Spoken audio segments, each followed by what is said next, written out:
Assalamu alaikum. So students, welcome to my YouTube channel Knowledge for Students. So students, today we are here with class number 6. Class number 5 के अंदर हमने simple question के answer करना सीखा था कि किस तरह से हम हाँ में जवाब देंगे और किस तरह से ना में जवाब देंगे। आई होप सो आप लोगों ने ट्राई किया होगा, उसको प्रैक्टिस किया होगा और क्वेश्चन भी बनाए होंगे और उनके फिर आगे यस नो में आंसर्स भी किए होंगे।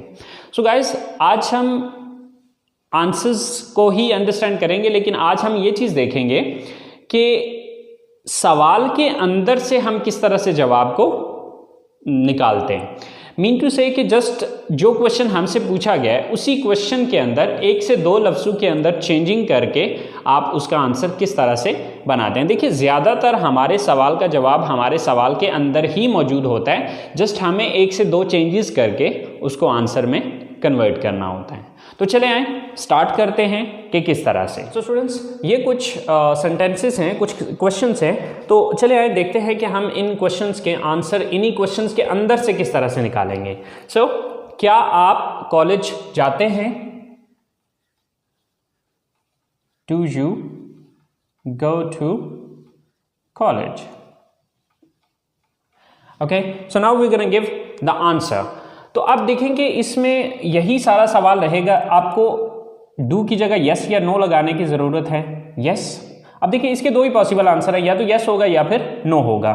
सो इस यू को चेंज कर लेना आई में, बाकी अगला सारा सेम टू सेम यही रहेगा। हाँ, अगर आगे को प्रोनाउन आ रहा है तो उसको चेंज करने की ज़रूरत है, बट प्रोनाउन चूँकि अभी डिटेल से हमने पढ़ा नहीं है, उसको अभी डिस्कस नहीं किया, इसलिए मैं उस डिटेल में अभी फिल वक्त नहीं जाऊँगा, लेकिन अगली क्लासेस में इंशाल्लाह उसकी भी डिटेल आपको बताऊँगा। सो यस आई, नेक्स्ट जो बकिया बचता है सवाल के अंदर सेंटेंस, वही सेंटेंस हम यहाँ पर लगा देंगे। So yes I go to college. So अगर आप इस आंसर को देखें तो हमने सिर्फ ये दो वर्ड चेंज किए, बाकी सारा वही सवाल वाला ही उठा लिया। अब इसी को अगर हम नो में कर दें तो यस की जगह लगाएंगे नो आई, और यहां पर आप डोंट लगाना पड़ेगा। No I don't go to college, क्योंकि ऑलरेडी आपको पता है कि जब हम नेगेटिव बनाते हैं तो सब्जेक्ट के बाद हम डोंट लगाते हैं। सो नेक्स्ट क्वेश्चन, क्या मैं इंग्लिश बोलता हूं? Do I speak English? क्या मैं इंग्लिश बोलता हूं? अब गाइस यहां पर एक चीज याद रखनी है कि अगर सवाल के अंदर सब्जेक्ट यू आ रहा है तो उसको आई में चेंज करेंगे, और अगर सवाल में आई आ रहा है तो उसको यू में चेंज करेंगे। सो जैसे कि डू की जगह यस, यू को आई को चेंज किया यू में। Yes you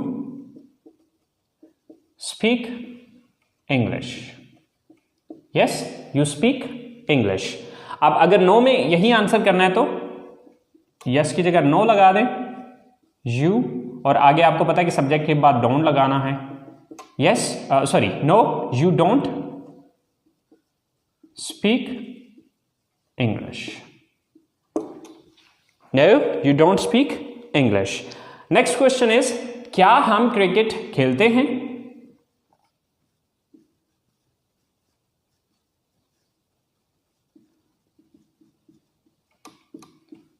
do we play cricket? अब इसके दो पॉसिबल मीन आंसर्स हैं, बट इसमें ये जो वी है ये या तो वी ही रहेगा या फिर इसको यू में कन्वर्ट कर सकते हैं। अब देखना ये होगा कि जो बंदा सवाल पूछ रहा है वो अपने बारे में बात कर रहा है या आप खुद भी उसमें शामिल हैं। अगर तो वो सिर्फ अपने बारे में बात कर रहा है या अपने साथ जुड़े हुए कुछ और लोगों की बात कर रहा है, लेकिन आप खुद उसमें शामिल नहीं हैं, यानी कि जिस बंदे से सवाल कर रहा है वो बंदा उसमें शामिल नहीं है, तो फिर यू लगाएगा। अगर आप खुद भी उसमें शामिल हैं तो फिर उसमें आपको वी ही लगाना पड़ेगा। तो इसके दो पॉसिबल आंसर हैं, एक तो आप ये कहेंगे यस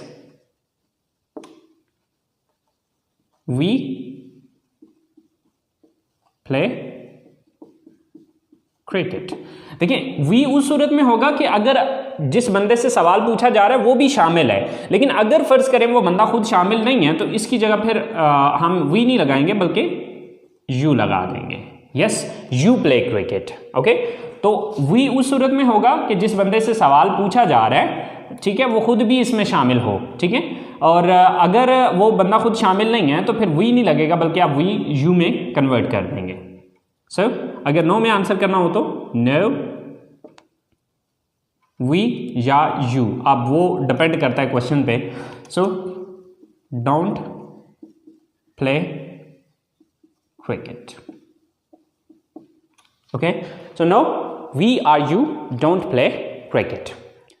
सो हमारा नेक्स्ट क्वेश्चन है, क्या वो किताबें पढ़ते हैं?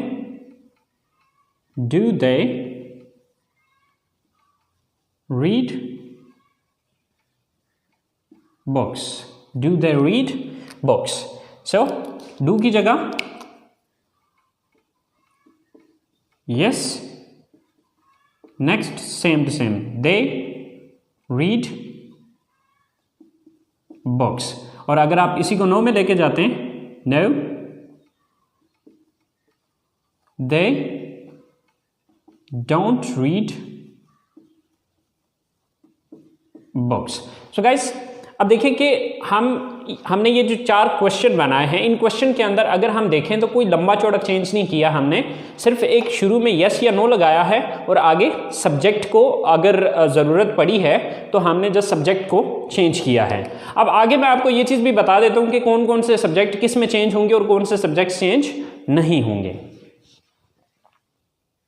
सो स्टूडेंट्स, ये वो वर्ड हैं जो कि आपके अगर सवाल के अंदर आ रहे हों तो आप उनको इनमें चेंज कर देंगे। अगर आपके सवाल के अंदर यू आ रहा है तो उसको आप आई में चेंज कर सकते हैं या फिर वी में चेंज कर सकते हैं। अब देखना ये होगा कि सवाल आप अकेले के बारे में पूछा गया या आप 2 या 2 से ज़्यादा लोग हैं। अगर अकेले हैं तो आई यूज़ करेंगे जवाब में, और अगर 2 या 2 से ज़्यादा लोग हैं तो फिर वी यूज़ करेंगे।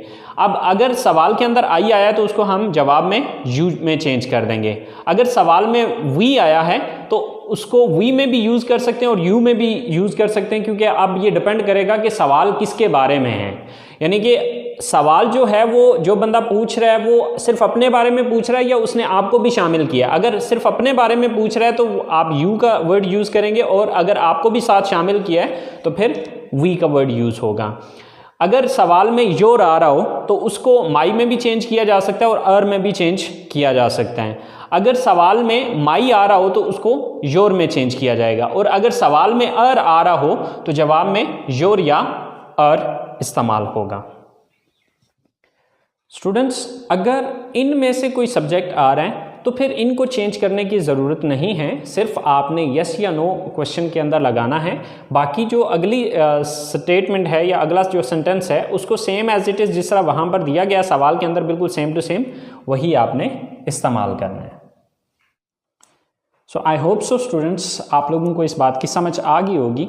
सो अब नेक्स्ट जो है वो मैं आप लोगों को 10 सवालात दे रहा हूँ जिनके आपने यस नो में आंसर करने हैं, और ये आंसर आपने बिल्कुल वैसे ही करने हैं जो तरीक़ाकार मैंने आपको अभी समझाया है।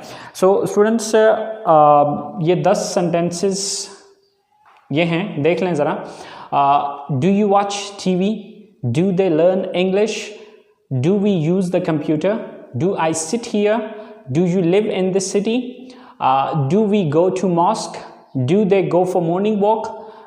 Do Asim and Ahmed study in this college? Do they work in this factory? Do you visit different parks? So guys, in sentences को आपने English में convert करना है। तो इंशाल्लाह यही सेंटेंसेस जो है वो मैं अगली क्लास में बनाऊंगा। तो आपने अपने सेंटेंसेस देख लेने कि आया कि जो सेंटेंसेस मैंने बनाए और आपने बनाए आया कि वो सेम है या उसमें कोई कमी बेशी है। So guys, I hope so आप लोगों ने क्लास को एंजॉय किया होगा। सो प्लीज़ गाइज़, अगर आप लोग इन वीडियो से कुछ सीख रहे हैं तो अपने दोस्तों को अपने जितने भी कॉन्टैक्ट्स हैं उनके साथ शेयर कीजिए इसको, ताकि आपके साथ साथ वो भी सीख सकें। और अगर आपने अभी तक मेरे चैनल को सब्सक्राइब नहीं किया तो प्लीज़ सब्सक्राइब कीजिए, और कोई भी चीज़ समझ में नहीं आती है तो प्लीज़ नीचे कमेंट्स बॉक्स में आप लोग ज़रूर मेंशन कीजिए। इंशाल्लाह I will try my level best to clear your confusions. So guys, you take care of yourself and इंशाल्लाह hope to see you next time soon. अल्लाह निगहबान।